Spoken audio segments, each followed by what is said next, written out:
Hello everyone, welcome back to my channel Satya vlogs. ఈ మొక్కను చూసారా అండి? ఈ మొక్క మన చుట్టుపక్కల ప్రాంతాల్లో చాలా విరివిరిగా పెరుగుతుంది. దీన్ని పూజకు కూడా మనం వాడం, కానీ ఔషధ గుణాలు మాత్రం చాలా పుష్కలంగా ఉంటాయండి. డయాబెటీస్ ఉన్నవాళ్ళు రోజుకి 2-3 ఆకులు ఉదయం ఖాళీ కడుపుతో నమలడం వల్ల డయాబెటీస్ కంట్రోల్లోకి వస్తుంది. లేదా నీళ్ళల్లో 2-3 ఆకులు వేసుకొని మరిగించి తాగినా కూడా బ్లడ్ ప్రెషర్ అదుపులో ఉంటుందండి. బాగా హెవీ జ్వరం ఉన్నప్పుడు కూడా ఇది కూడా కషాయాన్ని కూడా తాగొచ్చు. క్యాన్సర్ చికిత్సలో కూడా ఈ మొక్క నుంచి వచ్చిన వాటిని మెడిసిన్గా వాడుతున్నారు. డాక్టర్ పర్యవేక్షణలోనే వాడాలి.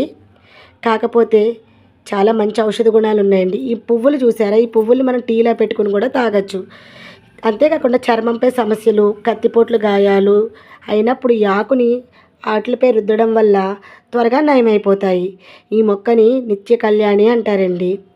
ఎప్పుడు ఈ పువ్వు చూసారా ఎంత అందంగా కనబడుతుందో, కానీ మనం దేవుడి పూజలో కానీ ఇందులోనే వాడం. కానీ ఔషధ గుణాలు మాత్రం